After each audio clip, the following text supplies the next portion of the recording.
अल्लाह के फजल से आपका माजी कितना साफ शफाफ गुजरा, उनके कदमों के नीचे नूरी फरिश्तों ने पर नहीं बिछाए। प्यारे आका अलैहिस्सलाम ने ये शान दी हो, तू तो मेरी विरासत का वारिस है। फिर वो सरकार का गुलाम, फिर वो नौजवान आलिम मायूस क्यों हो? उम्मत मुस्लिमा किस किस फितने की नजर होती जा रही है, और हम एक मुसल्ला बचा के बैठे हो। आज के दौर में माज मुसल्ला नहीं बल्कि महल्ला भी बचाना होगा। हजरत सैयदना मुजद्दिद अल-विसानी को देखिए, जिन्होंने सिर्फ मुसल्ला नहीं बल्कि महल्ला भी बचाया। आज के दौर में मुस्तकबिल के मुफ्ती भी आप हैं, शेखुल हदीस भी आप हैं, आप ही कायद हैं। अपने अंदर का जज्बा जुनून उसको किसी सर्द खाने की नजर नहीं करिए कि अगर ये मस्जिद की खिताबत इमामत न रही तो क्या बनेगा। अरे ऐ मेरे नौजवान उलमाए किराम, रब की जात हमारी राज़िक है। जितने भी उठने वाले फितने हैं उनका ताक़ुब और सीना तान के खड़ा हो जाना ये हमारी जिम्मेदारी है। हमारे असलाफ जिन्होंने अपने अपने दौर में जो किरदार अदा किया और जो कर रहे हैं वो एक मिसाली किरदार है, मगर अब इसके बाद ये जिम्मेदारी हमारी है। आज से ही उस मंजिल को तय करें, अपने गोल सेट करें। जिंदगी में मैं कैसे कर सकता हूं, किस तंजीम किस तहरीक उसका साथ देकर मैं इसमें अपना हिस्सा शामिल कर सकता हूं। आप चाहते हैं कि कुरान और सुन्नत का नूर आम किया जाए, इस मुल्क में कुरान का निफाज चाहती हैं, निज़ाम मुस्तफा अलैहिस्सलाम का निफाज चाहते हैं, तो आइए तहरीक सिरात मुस्तकीम पाकिस्तान 11 मई 2007 से लेकर आज 2026 तक इस तारीख ने कौन कौन से कारहा नुमाया सारे इंजाम दिए हैं, किस किस फितने की सरकोबी के लिए इसने अपना किरदार अदा किया है। इंशाअल्लाह ये प्लेटफॉर्म आपको हर लिहाज से फैसिलिटेट करेगा, आपको सहूलियात फराहम करेगा। इस प्लेटफॉर्म पे अपनी सलाहियतों का लोहा मनवाइए। और ये अशार में आप में से हर एक की नजर कर रहा हूं, जब इस अंगारा खाकी में होता है यकीन पैदा तो कर लेता है ये बाल पर रूहुल अमी पैदा। पढ़ाऊंगा सिखाऊंगा इन्हें आगे बढ़ाऊंगा, मैं अपने बच्चे बच्चे को मुनाजिर करके छोड़ूंगा। बिलउमूम जितने उलमाए किराम पाकिस्तान और पाकिस्तान से बहर हैं और बिलखसूस जो सूबा सिंध में बसने वाले नौजवान उलमाए किराम हैं, खवास है, अवामी अहले सुन्नत हैं, जो चाहते हैं कि हम भी इस तारीख का हिस्सा बने, इस प्लेटफॉर्म पे जाके हम भी कुरान सुन्नत का नूर आम करें, अकायदे अहले सुन्नत पे पहरा दें, दीन और सुन्नियत के गलबा के लिए अपनी खिदमत पेश करें। इन दरिज़ैल नंबर पे आप राब्ता करिए, व्हाट्सएप के जरिए, कॉल के जरिए। अल्लाह आप सबका हामी नासिर हो। बिस्मिल्लाह वस्सलातु वस्सलामु अला रसूलिल्लाह। अस्सलामु अलैकुम वरहमतुल्लाहि वबरकातुहू। आज का ये मेरा पैगाम और दर्द दिल नौजवान फारिग तहसील उलमाए अहले सुन्नत और फज़ला के नाम है, क्योंकि फारिग तहसील होने के बाद हम में से अक्सर जो नौजवान उलमा हैं उनका मतमए नज़र और उनकी सोच की परवाज़ या तो मादूद हो चुकी होती है या वो किसी बंद कमरे की नज़र हो चुकी होती है। इल्ला माशाअल्लाह, जैसे एक तायर लाहूती का जो अंदाज़ है वो शायद हमारी सोच में नहीं आ पाता। हम जमूद का शिकार, एहसास कमतरी का शिकार, और फिर ज़्यादा से ज़्यादा हमारी परवाज़ एक मस्जिद की इमामत और खिताबत तक महदूद रह जाती है। और अगर हमें वो मिल जाए तो हम अपनी मेराज भी समझना शुरू हो जाते हैं और अपने आप को ज़िंदगी में सक्सेसफुल कामयाब गर्दानना शुमार करना शुरू हो जाते हैं कि हम कामयाब हो गए हैं। जबकि फारिग तहसील होने के बाद असल ज़िंदगी का आगाज़ हो रहा है, जिसका प्रैक्टिकली हमारी लाइफ में जो काम करने के लिहाज से हम दाखिल हो रहे हैं उसका आगाज़ हो रहा है। इस लिहाज से चूँकि मुझे जो व्हाट्सएप के ज़रिए या दीगर जो सोशल मीडिया के ज़रिए पैगामात मौसूल होते हैं उस पे मैंने सोचो विचार करने के बाद ये चाहा कि मैं अपने नौजवान उलमाए किराम उलमाए अहले सुन्नत की बरगाह में अपना एक दर्द दिल पेश कर दूं। हो सकता है शायद के उतर जाए तेरे दिल में मेरी बात। इस लिहाज से आज का ये पैगाम जितने भी आलमे इस्लाम में फारिग तहसील होने वाले उलमाए अहले सुन्नत हैं, पाकिस्तान के अंदर हैं और बिलखसूस जो बाबुल इस्लाम सिंध की सरजमीन पे नौजवान फारिग तहसील होने वाले उलमाए किराम हैं, उनकी खिदमत में मैंने चंद ये अपनी मारूज़ात पेश करनी है। अगर हो सके मुमकिन हो तो ये मेरा दर्द दिल आप तन्हाई में बैठ के खलवत में बैठ के सुनिएगा और फिर इसका एनालिसिस करिएगा।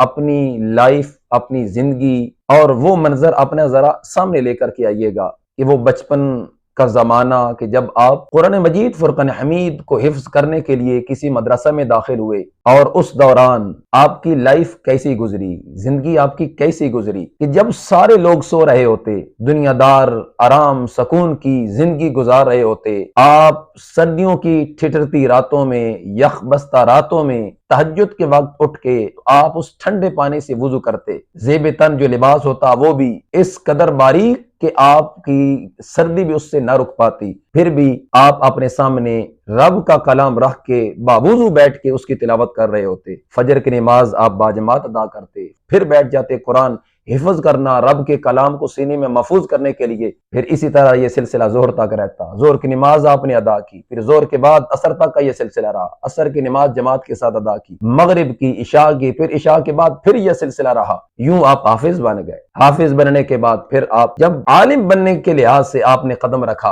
कि ये दीन का इल्म हासिल करने के लिए जब आप घर से निकले तो रब्बे जुल जलाल ने अर्श से नूरी फरिश्तों की ये ड्यूटी लगा दी, क्या है मेरे फरिश्तों, जाओ मेरे इस बंदे के कदमों के नीचे अपनी नूरी पर बिछाओ। आप अगरचे घर से मदरसा की तरफ चढ़ के आते, मगर हकीकत में वो आपके कदम जो उठ रहे होते वो जन्नत की तरफ उठ रहे होते। और फिर जब आप क्लास में बैठ जाते, बावुजू होकर बैठते, कुरान क्लास होती, तर्जमा तफसीर, उलूम हदीस, उसूल फिका, तफसीर, बलागत, फलसफा, कलाम, ये सारे आप उलूम हासिल करने के लिए सुबह से जोहर तक, फिर जोहर के बाद तकरार, फिर भी आप बावुजू हैं, फिर मगरिब के बाद तकरार, फिर भी बावुजू, फिर इशा के बाद तकरार, फिर भी आप बावुजू।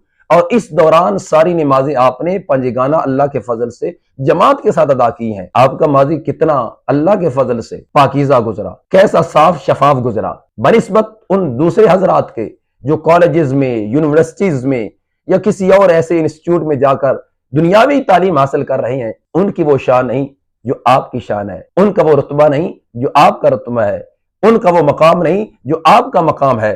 उनके कदमों के नीचे नूरी फरिश्तों ने पर नहीं बिछाए, अगर पर बिछाए हैं तो वो आपके कदमों के नीचे बिछाए हैं। उनका वो मकाम नहीं कि वो अगर घर से निकले यूनिवर्सिटी की तरफ जाएं, उनके ये कदम जन्नत की तरफ उठ रहे हों। हाँ, जब आप घर से निकलते, मदरसा की तरफ आते, मस्जिद की तरफ आते, तो आपके ये कदम बिल यकीन जन्नत की तरफ उठ रहे होते। इसमें हर वो दीन का तालिब इल्म जिस उम्र में है, वो बचपन में है, वो जवानी में है, वो बुढ़ापे में है, अगर उसने दीन का इल्म हासिल करने की कोशिश की है तो रब्बे जुल जलाल ने उसकी यही शान बयान फरमाई। तो इस लिहाज से आप अगर तन्हाई में बैठ के अपनी माजी की जिंदगी की तरफ अगर आप एक नजर दौड़ाएं, आपका दिल ये ज़ौक़ो वजद में आएगा और उसके अंदर एक शौक पैदा होगा कि रब ने मुझ पर कितना करम किया, मेरे रब ने मुझ पर कितना फजल किया और मेरे आका सल्लल्लाहु अलैहि वसल्लम ने मुझ पर कितनी करम नवाजी फरमाई है। फिर जिस उम्मती को प्यारे आका अलैहि सलाम ने यह शान दी हो कि अल उलमा वरासतुल अंबिया, कि है मेरी उम्मती तू माज आम उम्मती नहीं, तू तो मेरी विरासत का वारिस है। तू दुनिया में जब जिंदगी गुजारता है तो उस वक्त तेरा सोना भी इबादत होता है। उस वक्त कुरान की एक ऐत पढ़ के पढ़ाना, समझा देना और समझ लेना ये हजार नवाफिल से बेहतर होता है। फिर वो सरकार का गुलाम, फिर वो नौजवान आलिम, फिर वो नौजवान फाजिल, फिर वो मुफ्ती, फिर वो मुदर्रिस, फिर वो मुहक्किक मायूस क्यों हो, जमूद का शिकार क्यों हो, एहसासी कमतरी का शिकार क्यों हो? नहीं, हमने एहसासी कमतरी का शिकार नहीं होना। एहसासी कमतरी का शिकार कोई और हो। हमने तो बचपन से लेकर जवानी तक फिर सारी जिंदगी अल्लाह करे हमारी इस दीन की खिदमत में गुजर जाए। कयामत का दिन रब की बरगाह में जब पहुंचेंगे, प्यारे आका सल्लल्लाहु अलैहि वसल्लम का दीदार भी नसीब होगा, प्यारे आका अलैहि सलाम की मुबारक हाथों से हौज़े कौसर का जाम भी नसीब होगा और लिवाउल हम्द के नीचे जगह भी नसीब होगी। इस लिहाज से अपने अंदर अगर इस तरह की कोई सोच, कोई इस तरह का अगर ख्याल दिल में आता है तो उस पर आपने मायूस नहीं होना, एहसास कमतरी का शिकार नहीं होना, जमूद का शिकार नहीं होना। अब इससे आगे हमारी जिम्मेदारी क्या है? हम क्या करें? क्या एक मस्जिद की इमामत तक महदूद रह जाए? क्या एक अच्छे खतीब बन जाए? खतीब होना यह भी बहुत बड़ा मनसब है। अल्लाह करे हमें इखलास की दौलत मिल जाए और लिल्लाहियत और खुलूस से हम तबलीग का सिलसिला जारी रखें, वाज़ो नसीहत और खिताबात हम करते रहें आखिरी सांस तक। अल्लाह करे हमें यह सादत नसीब रहे। लेकिन क्या इसी को हम अपनी मेराज समझ बैठे? क्या इन सारी चीजों के मिलने के बाद हम ये कहना शुरू हो जाए कि हम कामयाब हो गए? नहीं, कामयाबी इसका नाम नहीं, कामयाबी इससे आगे है। कामयाबी की तरफ बढ़ने के लिए, वहां तक पहुंचने के लिए शब रोज मेहनत की जरूरत है और इस कदर तेज चलने की जरूरत है कि आज जब उम्मत का हाल देख रहे हैं कि उम्मत मुस्लिमा किस किस फितने की नजर होती जा रही है। उरियानी फहाशी का सैलाब और बदअकीदगी का सैलाब, गुनाहों की दलदल में लोग फंसते जा रहे हैं। सूदी कारोबार, रिश्वत, और इस तरह की जो मूजी अमराज हैं जो कि ईमान लेवा हैं, अगर वो हर तरफ आम हो और हम एक मुसल्ला बचा के बैठे हों, तो आज के दौर में माज मुसल्ला नहीं बल्कि मोहल्ला भी बचाना होगा। अपने असलाफ को देखिए, हजरत सैयदना मुजद्दिद विसानी शेख अहमद सरंदी फरूकी को देखिए, जिन्होंने सिर्फ मुसल्ला नहीं बल्कि मोहल्ला भी बचाया, बल्कि दीन मुस्तफा सल्लल्लाहु अलैहि वसल्लम का तहफ्फुज किया और जिस अंदाज में अदा किया है, अल्लाह के फजल से उनके फैजान की खैरात हमें भी नसीब हुई है। अगर मैं यूं भी कहूं तो बेजा नहीं होगा, आज के दौर में मुस्तकबिल की मुफ्ती भी आप हैं, शेखुल हदीस भी आप हैं, मुहद्दिसो मुफस्सिरो मुहर्रिर और मुकर्रिर भी आप हैं।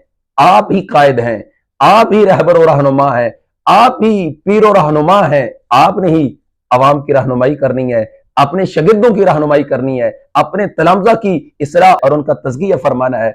अपने आप को कम नहीं समझिए, अपने अंदर का जज्बा जुनून उसको किसी सर्द खाने की नजर नहीं करिए कि अगर ये मस्जिद की खिताबत इमामत न रही तो क्या बनेगा। अरे ऐ मेरे नौजवान उलमाए किराम, हम तो रब के बंदे हैं, रब की जात हमारी राज़िक है, रब की जात रज़ाक जात है। अगर कोई दुनियादार दुनिया कमा कर भूखा नहीं मरता, हम तो फिर भी उसके हुजूर सुबह शाम हम सरबा सुजूद भी होने वाले हैं, तकबीर और तहलील और तकदीस और उसकी तज़कीर भी बयान करते हैं। हम क्यों परेशान हो। वमन यत्तकिल्लाह यजअल लहू मखरजा व यरज़ुकहु मिन हैसु ला यहतसिब वमन यत्तकिल्लाह यजअल लहू मिन अमरिही युसरा। जो रब से डर जाए, अल्लाह उसके लिए रिज़्क़ के दरवाजे वहां से खोल देता है जहां उसका गुमान भी नहीं होता, और जो रब से डर जाए, अल्लाह उसके लिए दुनिया जहां के रास्ते खोल देता है। इसलिए अल्लाह की बारगाह में इस्तिकामत की दुआ करनी चाहिए, और इसके साथ साथ जितने भी उठने वाले फितने हैं उनका ताक़ुब, उनका कला कमा करना, और इस सारे सैलाब के सामने अपना सीना तान के खड़ा हो जाना और सीसा पलाई दीवार बन के खड़ा होना, ये हमारी जिम्मेदारी है। हमारे असलाफ, हमारे मशैख, हमारे असातिज़ा किराम, जिन्होंने अपने अपने दौर में जो किरदार अदा किया और जो कर रहे हैं, वो एक मिसाली किरदार है। मगर अब इसके बाद ये जिम्मेदारी हमारी है, ये बोझ हमारे कंधों पे, हमारे सर पे आ रहा है। आज जरूरत है कि हम खड़े हों और इस बोझ को महसूस करें, इस बोझ को उठाने की कोशिश करें। आज से ही उस मंजिल को तय करें, अपने गोल सेट करें जिंदगी में कि मैं क्या करना चाहता हूं, मैं कैसे कर सकता हूं, किस तंजीम, किस तहरीक जो कि इस वक्त कुरान सुन्नत का नूर चहारदांगी आलम में फैला रही है, उसका साथ देकर मैं इसमें अपना हिस्सा शामिल कर सकता हूं, या कि मैं तनहा चलूं तो मैं कामयाब हो सकता हूं। इन सारी चीजों को आज हमने डिसाइड करना होगा। किसी लिबरल, किसी सेकुलर सोच की ऐसी सोच के पीछे हमने अपनी सलाहियतों को जंग नहीं लगने देनी कि कोई कहे कि ये देखे आज के दौर में इस साल इतने उलमा फारुग तहसील हो गए और वो मुआशरे पे बोझ बन गए हैं। नहीं, खुदा की कसम, हम मुआशरे पे बोझ नहीं बने, बल्कि मुआशरे वालों को रब की बरगाह से अगर रहमत, फजल, करम, रिज़्क़ की खैरात मिल रही है, वो इन दीन के शैदाइयों की वजह से, दीन के खुद्दाम की वजह से, कुरान और सुन्नत का नूर हासिल करने वालों की वजह से मिल रही है। लिहाजा आप अपने सोच को, अपने दिमाग को वसी रखिए और अपने अंदर मायूसी, एहसास कमतरी और इस तरह का जमूद का कोई जो कंसेप्ट है वो पैदा ना होने दीजिए। अल्लाह आप सब का हमें नासिर हो। मैं इस मौका पे आपको एक दावत भी पेश करूंगा। आप चाहते हैं कि कुरान और सुन्नत का नूर आम किया जाए, आप चाहते हैं गलबा इस्लाम हो, गलबा सुन्नियत हो, इस मुल्क में कुरान का निफाज चाहते हैं, इस प्यारे मुल्क पाकिस्तान के अंदर निजाम मुस्तफा अलैहिस्सलाम का निफाज चाहते हैं, तो आइए, आपको एक प्लेटफॉर्म दिया जा रहा है। तहरीक सिरात मुस्तकीम पाकिस्तान वो वाहिद प्लेटफॉर्म है जो इस वक्त कुरान और सुन्नत के नूर को आम करने के लिहाज से अपना किरदार अदा कर रहा है। इस तारीख के बानी सैयदी वसनदी कंजुल नमा बहरुल उलूम मुहाफ़िज़ अक़ाइद अहले सुन्नत व मुहाफ़िज़ नमूस सिद्दीक़ अकबर व सिद्दीक़ कुबरा रज़ियल्लाहु तआला अन्हुमा बहरुल उलूम हज़रत सैयदी पीर मुफ्ती डॉक्टर मोहम्मद अशरफ आसिफ जलाली ज़ीद शरफ़हू की ज़ात की जिंदगी एक खुली किताब की तरह है। उठाइए इस तहरीक का मर्ज वजूद में आना। 11 मई 2007 से लेकर आज 2026 तक इस तारीख ने कौन कौन से कारहा नुमाया सारे इंजाम दिए हैं, किन किन अकायद की बुनियाद पे सरहदों में पहरा दिया है, किस किस फितने की सरकोबी के लिए इसने अपना किरदार अदा किया है। देखिए, नेट की दुनिया है, इस प्लेटफॉर्म पे आने की मैं आपको दावत पेश कर रहा हूं। बिलअमूम जितने उलमाए किराम पाकिस्तान और पाकिस्तान से बहर हैं, उनको मैं पैगाम पहुंचाना चाहूंगा और अपनी दावत पेश करना चाहूंगा। आइए इस प्लेटफॉर्म पे इंशाल्लाह ये प्लेटफॉर्म आपको हर लिहाज से फैसिलिटेट करेगा, आपको सहूलियात फराहम करेगा और बिलखसूस जो बाबुल इस्लाम सिंध की सरजमी पे बसने वाले नौजवान उलमाए कराम, फुज़लाए कराम, फारूक तहसील होने वाले उलमाए कराम है, मैं उनकी खिदमत में भी अर्ज करूंगा कि आप आइए, इस तारीख का हिस्सा बनिए, इस प्लेटफॉर्म पे अपनी सलाहियतों का लोहा मनवाइए। अल्लाह आप सबका हामी नासिर हो। मुसव्विर पाकिस्तान डॉक्टर मोहम्मद इकबाल अलैहि रहमा के इन्हीं अशार के साथ मैं अपनी गुफ्तगू खत्म कर रहा हूं और ये अशार मैं आप में से हर एक की नजर कर रहा हूं। सबसे पहले मैं अपने आप को मुखातिब कर रहा हूं। जब इस अंगारा खाकी में होता है यकीन पैदा, तो कर लेता है ये बाल पर रूहुल अमी पैदा। यकीन पैदा कर ए गाफिल, यकीन से हाथ आती है वो दुर्वेशी, जिसके सामने झुकती है फगफूरी। गुलामी में न काम आती है शमशीरें न तदबीरें, जो हो ज़ौक़े यकीन पैदा तो कट जाती है जंजीरें। यकीन मुहकम अमल पे हम मोहब्बत फ़ाते आलम, जिहाद जिंदगानी में है ये मर्दों की शमशीरें। और जो हजरत सैयदी कंजुल उलमा ज़ीद शर्फ ने फरमाया है, बड़ा अफसोस है सर पे साया नहीं अकाबिर का, मैं अपने इन असागिर को अकाबिर करके छोड़ूंगा, पढ़ाऊंगा, सिखाऊंगा, इन्हें आगे बढ़ाऊंगा। मैं अपने बच्चे बच्चे को मुनाजिर करके छोड़ूंगा।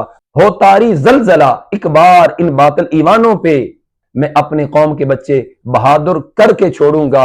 और जो सुबह सिंध में बसने वाले नौजवान उलमाए किराम हैं, खवास है, अवामी आले सुन्नत हैं, जो चाहते हैं कि हम भी इस तारीख का हिस्सा बने, इस प्लेटफॉर्म पे जाके हम भी कुरान सुन्नत का नूर आम करें, अकायदे अहले सुन्नत पे पहरा दें, दीन और सुन्नियत के गलबा के लिए अपनी खिदमत पेश करें।